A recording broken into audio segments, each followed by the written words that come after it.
ধর্ষণ যে করছে সে স্বীকার গেছে যে সে ধর্ষক, সে ধর্ষণ করে মেরে ফেলছে।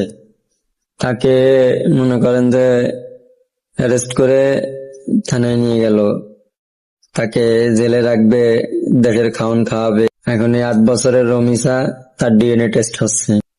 ওই যে বলদ স্বরাষ্ট্রমন্ত্রী বলদে করছে পাগল, যে মানে মাথায় সমস্যা তার, পাগলে করছে ডিএনএ টেস্ট হচ্ছে, তারপরে আমরা এর বিচার করব।